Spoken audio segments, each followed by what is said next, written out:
Aloha everyone and welcome to Skincare with Hyram. If you don't know who I am, my name is Hyram and I'm passionate about teaching you how to perfect your skincare routine. So make sure you subscribe to my channel and hit the notification bell so that you can see my videos every single week. Here we have a video that I've had in my mind for a long time. I've been wanting to do this for a while. I'm going to be sharing with you guys products I hate from brands I love. What is the purpose of making this video? Just to show you that no brand is safe. No, I'm kidding. I want to highlight some products I hate from brands I love to show you guys that the skincare world is complex, okay? No one product is like the other product. And no one opinion is like the other opinion. And my opinions are varied, diverse, and picky as fuck. If you didn't know, I'm a little opinionated.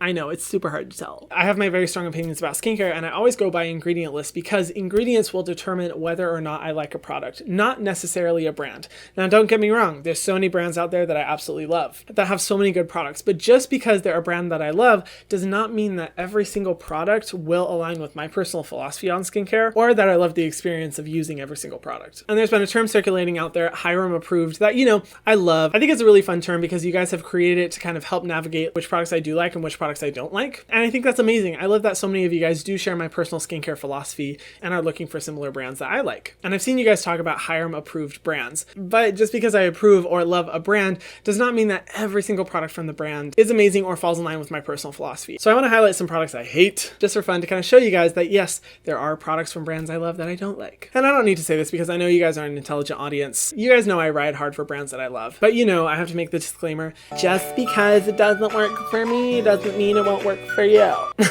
We all have our own personal opinions and philosophies when it comes to skincare. Everyone's skin is different. If you're getting offended over some of my opinions around skincare, girl, you have bigger problems. You have bigger fish to fry. Go figure those out. It's just skincare. It's not that big of a deal. So first up, CeraVe. Yep, we're going in balls deep. The product from CeraVe I hate is the hyaluronic acid hydrating serum. When you look at the ingredient list, the first ingredients are standard delivery agents that help with the performance of hyaluronic acid and ceramides, but the fifth ingredient is denatured alcohol. Why? I am Confucian. CeraVe explain. Ugh, I could quote that vine forever. Why in a hydrating serum that's supposed to be for people with dry skin is there an ingredient, denatured alcohol, that is known to be stripping and dehydrating? This is a controversial opinion. Denatured alcohol is a delivery agent. It can help certain ingredients perform better. But for hyaluronic acid, in a formula that's supposed to be for people with dry skin and so high up on the ingredient list, it completely confuses me. Like, it's not necessary whatsoever. There are plenty of other amazing ingredients that are delivery agents that won't strip the skin, and it just seems like a huge contradiction. I was really so shocked when I found this product because I was like, what? Okay, that is like the only product from CeraVe that I've ever seen that just does not make sense. And of course, denatured alcohol isn't a bad ingredient. I just don't like it when it's at the top of an ingredient list unless it absolutely needs to be there. But for a hyaluronic acid serum, it definitely doesn't, and I really think CeraVe could reformulate this product. But honestly, not to worry, because literally all the other products from CeraVe have either ceramides or hyaluronic acid in them, and you can get really good hydrating results without having to use this product. So CeraVe, love you, but this ain't it, chief. If you are looking for more hydration than what the CeraVe lotion provides, use the CeraVe Moisturizing Cream, or if you're looking for even more than that, just use the CeraVe Healing Ointment. That should definitely provide enough moisture. Next is Youth of the People, a brand I love. Of course, they're on my shelf. Amazing brand, amazing values, focused on sustainability, reusable packaging, really very mindful brand. And there's so many products that I love from them, but there are also products that I don't like from them. One of them being the Superberry Hydrating Oil. This one is a blend of different types of oils to really focus on hydrating the skin, giving it a nice glowy sheen, but it's formulated with a lot of fragrant ingredients. To the point that when you smell this product, you're like, whoa. I mean, it smells good, but it's a very strong fragrance. And at one point in time, I did think that Youth of the People was completely fragrance free, but since then I've learned that that's not the case, and some of their products do have fragrance. And I will say, I'm not the biggest oil person. I personally think that if you're looking for more hydration, you should really just focus on like a good hydrating serum or a good hydrating moisturizer. Oils can be kind of not really super enjoyable to use and not necessary to a routine, but a lot of oils are also formulated with a good amount of fragrance, this one specifically included, and because of that, I just don't like this product. Also, I did try it out at one point. I don't like the finish. If you are looking for more moisture in your skin, I highly suggest their Adaptogen cream. It is amazing, fragrance-free blend of mushrooms that help to soothe the skin in a really moisturizing formula that does not feel heavy on the skin whatsoever. And they have other amazing products, but this oil just did not do it for me. Not a fan, but obviously still an amazing company. Next is The Ordinary. I bet you did not expect to hear that. Yes, The Ordinary overall, I love their philosophy, their ingredients, but their 100% niacinamide powder is just I'm sorry, I just can't get on board with it. If you aren't aware, they recently came out with their 100% niacinamide powder. It's literally exactly what it says. It's a powder form of niacinamide. Now, this may seem very similar to their 100% ascorbic acid powder, but to me, they're very different. And in addition, I'm also rethinking my entire approach to using 100% powder ingredients in your skincare routine. This product kind of plays into a principle that a higher percentage of a good ingredient is better. And that's not necessarily the case. A higher percentage is not always better. Take salicylic acid. You can have 100% salicylic acid, and that would be terrible for your skin. In a normal product, salicylic acid should not be over 2%. And if your concentrations of 100%, that could actually be damaging to the skin. And when it comes to niacinamide, obviously I'm a huge fan of the ingredient, but niacinamide has been shown to be really effective at a concentration of 5%. Yes, I'm okay with putting up with 10% niacinamide just because it is a good ingredient.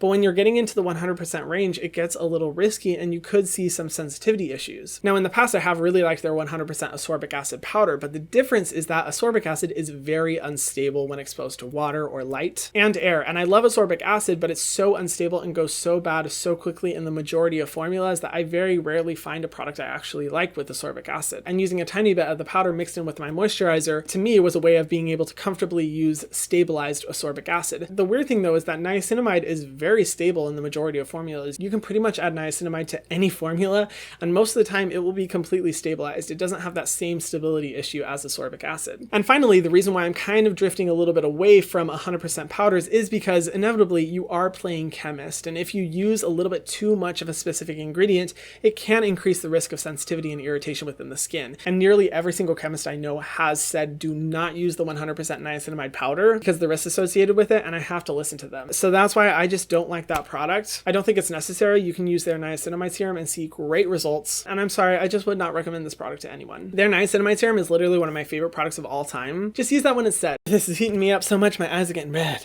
Do you guys realize I'm at the point where I have to use eye drops like 5 to 7 times a day? You know what? I should go to an eye doctor.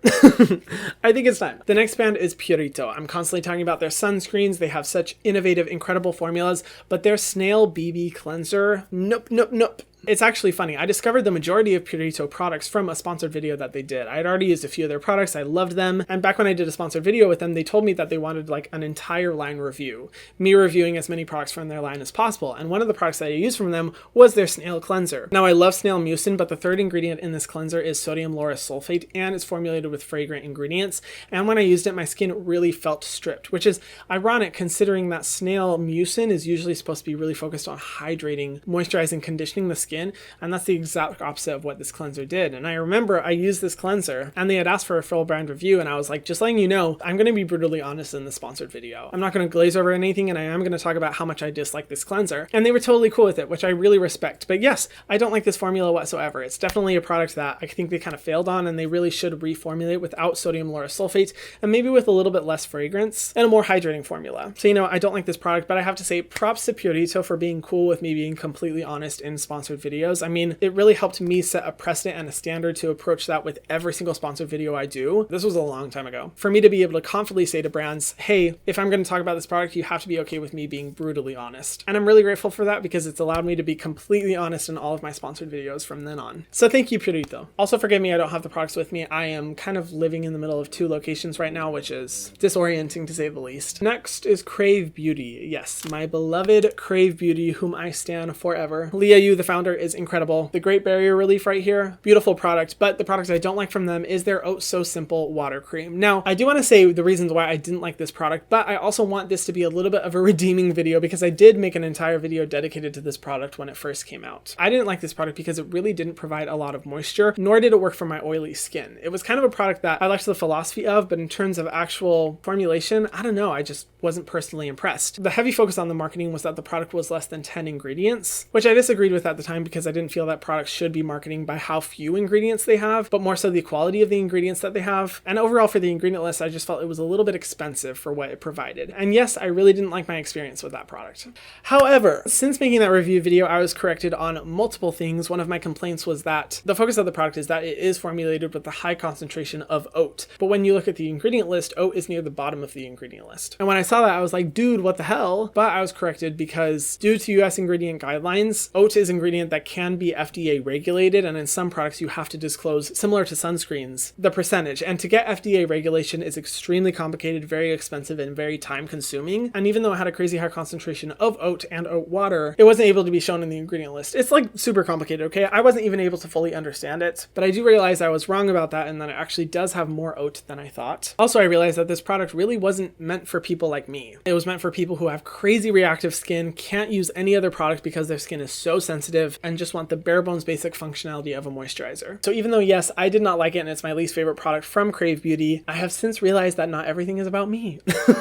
No, but seriously, this product wasn't meant for people like me, and I just want to put that out there to balance what I was saying. But yes, don't like this product. CRAVE Beauty is literally such a perfect brand, so every single launch from CRAVE Beauty has literally been perfection. So of course, at some point they're going to come out with a product that I don't like, and this happened to be the one, but I'm okay with that because the rest of their products are amazeballs. And then finally, Verst. It's a drugstore brand that I've really been hyping up recently because I think their formulas are so good, but I cannot stand the Day Dissolve Balm from them. I talked about it in my Truth About Verst video. I was disappointed with this product for two reasons. First off, that it is formulated with polyethylene, which is an ingredient that I don't like to see in cleansing balms because it's plastic. And while no, it's not responsible for the majority of plastic pollution around the world, my philosophy is if we don't need plastic in a formula, let's not put plastic in a formula. And secondly, also just because it really didn't work. Like every time I used this one, it did not feel like it got anything off of my skin. I had to go in with different cleansing balms after I used it. And it kind of left this weird feeling and layer on the skin that typically balms with polyethylene do leave, that I don't know, it's this weird fake slip that feels really strange, and I just wasn't impressed. The brand has so many other products that are just on point. They're super good quality, but yeah, that one's a no from me. So yes, even if there are brands that I love out there, Hyram approved brands if you will, there's still going to be products that I don't like. No brand is perfect, and that's okay. That means we can constantly encourage them to be better. And that's really what I hope this video encourages, to show that we can always hold brands to a high standard and use our voices to show them that not only are some of their products not great, but that they can do better and that they can improve them and how they can do that. Because if there's one thing I've seen on social media within the skincare space, it's that we all have a lot of power